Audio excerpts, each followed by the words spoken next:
So my name is Rogier van Boxtel. I'm running pre-sales at Axway. I have one slide with Axway. I'll show it only for a couple of seconds. Axway.com tells you everything. We're a global software company in the integration space, and one of our key product lines clearly is API management. So feel free once again to go to axway.com and you'll find everything. So looking at the space today, the API space, what we see is that almost everybody created a huge amount of APIs, which I think is very good news. But there's always a but, or there's often a but. There's challenges in the way how to manage them and the number. What I still found amazing, just to give you, we recently talked to a large energy company in Germany, a European energy company headquartered in Germany, and they said they have between 75,000 and 150,000 APIs. And there's kind of two things that I found amazing about it. First of all is the difference. So why aren't they able to tell me a slightly better number, like 80,000 or 90,000 or plus or minus 10%? Why do you need 100% margin? And secondly, the number is, of course, unbelievably high.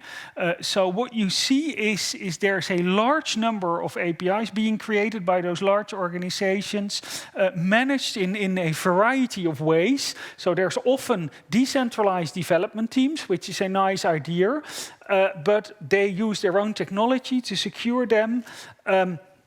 And the usage of those APIs differs, and that is exactly what that German energy company also said. We don't really believe that a lot of those APIs are used more than once. So that means that there is done a significant investment, because creating that 100,000, even though quite a lot of them, I assume, were delivered by standard applications, but still, it has cost them quite a bit of money. And what is the value? And when I'm talking about value, I'm not talking about monetization. I do, by the way, we'll talk about that in a minute, but not just monetization, because it can also be focused on customer satisfaction or partner satisfaction or internal developer productivity. So there's a lot of value that you possibly can create with APIs, but I think that we all easily agree upon the fact that if they aren't used, it's a waste of your investment. That is the story. So what is kind of next? Shift, that is what we believe should be happening and is happening, luckily for us, at quite a lot of large organizations. Shift the focus from just creating and securing APIs, which still are really, really important, to also start to focus on reuse of APIs.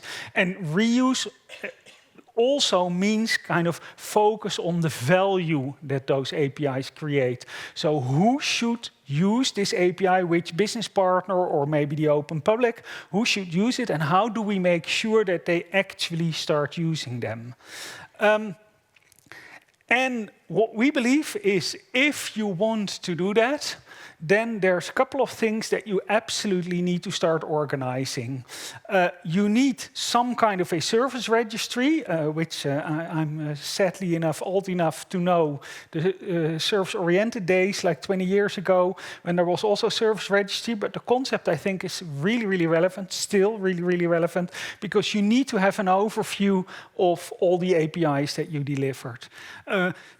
Secondly, and that is a challenge that clearly comes with those decentralized development teams, you need to be able to do something around quality assurance.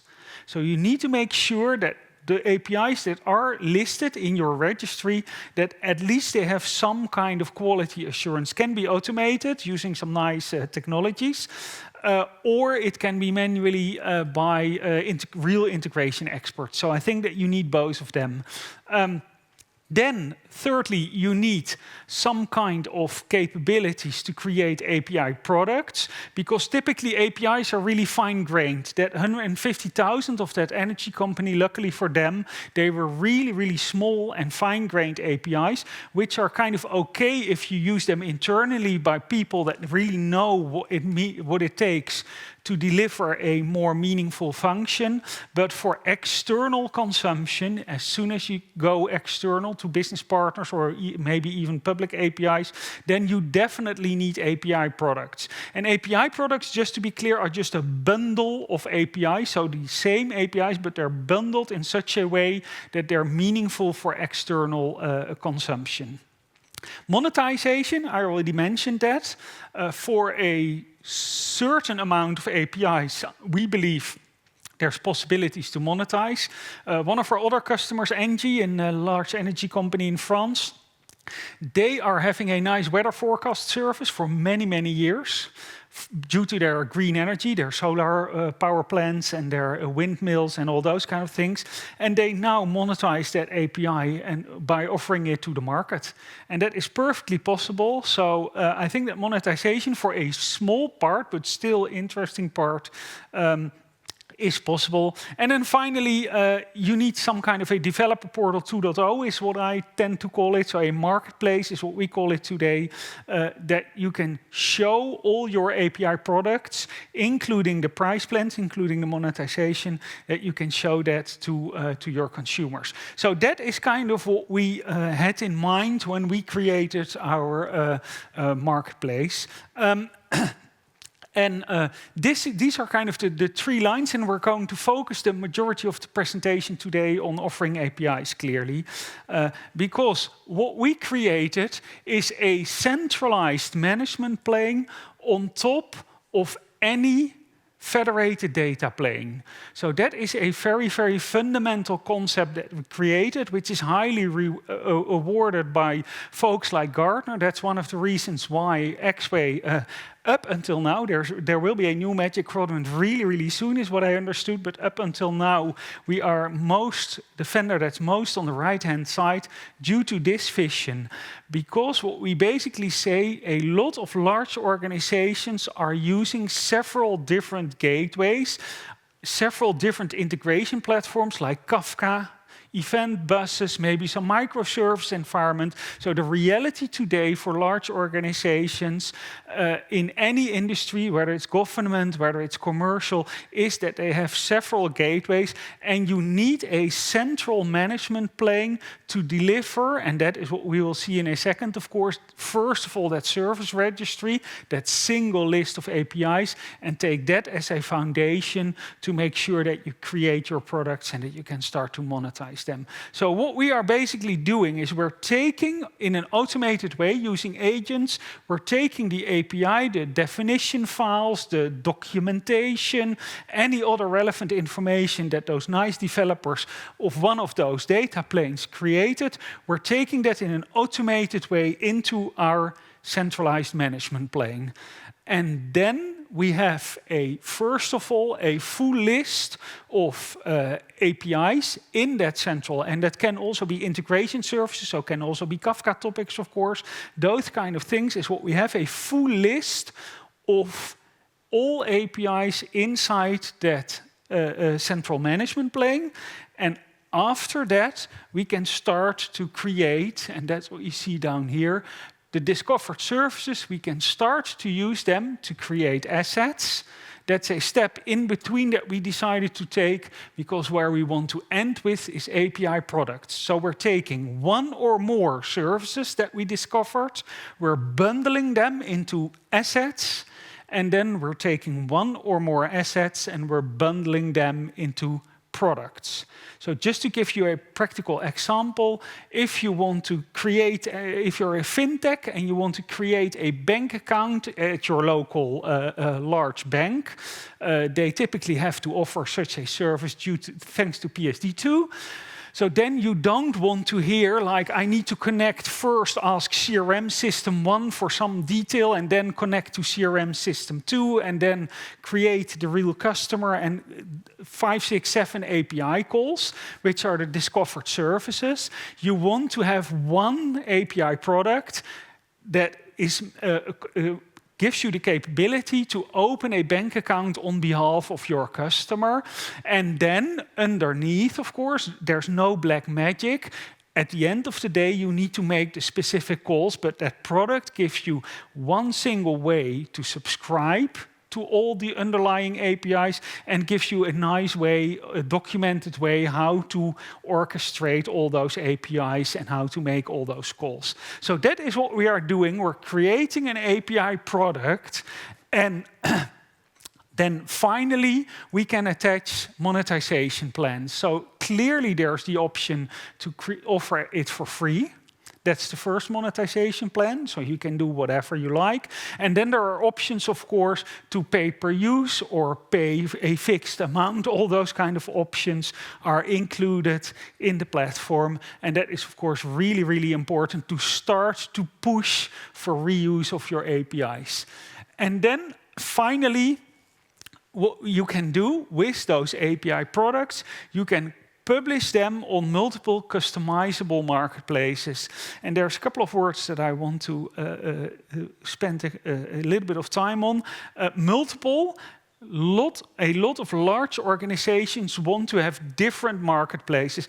And one of our big customers, Bosch, for example, is starting right now with an internal, only Bosch employees, internal marketplace, and then next year they will start to deliver probably per business line external marketplaces. That's today's planning.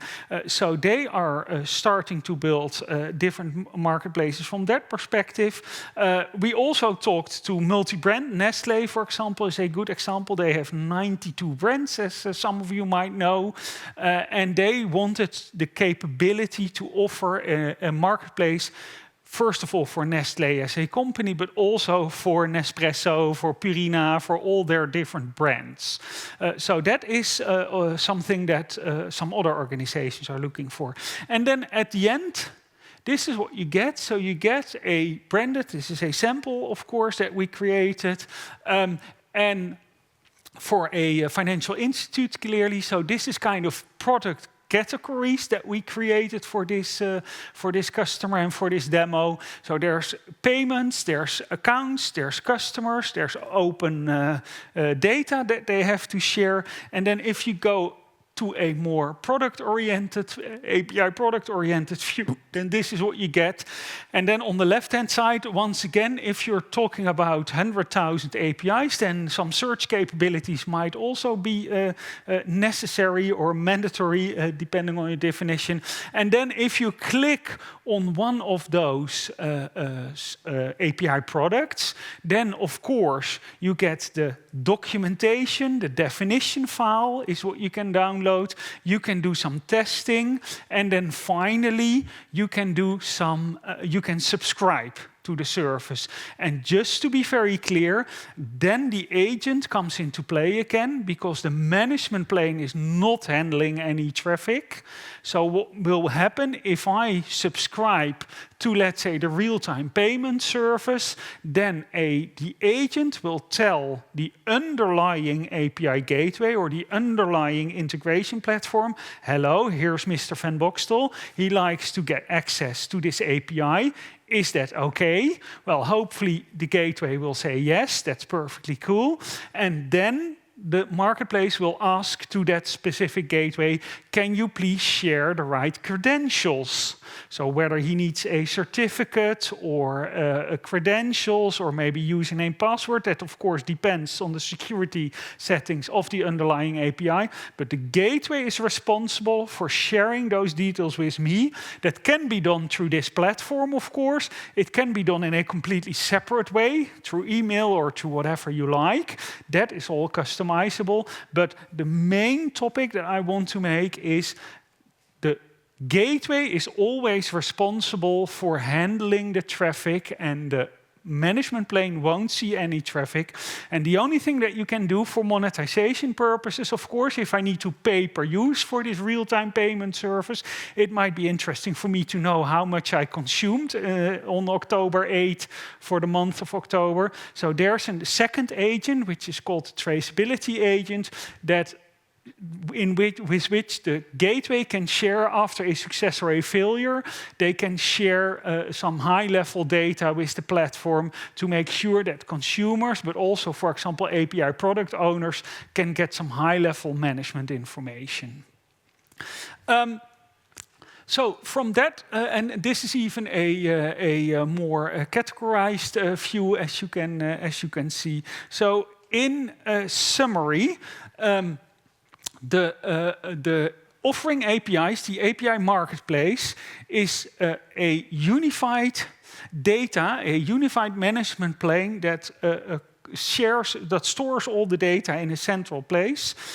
It offers governance and linting capability. So linting is all around that quality assurance that I was talking about to make sure that the APIs meet certain quality criteria. You can create different marketplaces for different audiences, and then finally you can monetize your digital products. So that is what we're trying to do in this reuse. And to completely summarize, this is what we're doing at the end. And then the next, there's still one more to go. We are offering, so today we focused on the marketplace and on the value and the kind of the line of reasoning behind that marketplace, why we created it. And that comes on top of our API management solution and our API creation assets that we are building today. And with that, I like to thank you. And I already see somebody's coming, and I think there's a small Q&A. Yeah, there is. But let's have a round of applause for Roger. Thank you. Thank you very much.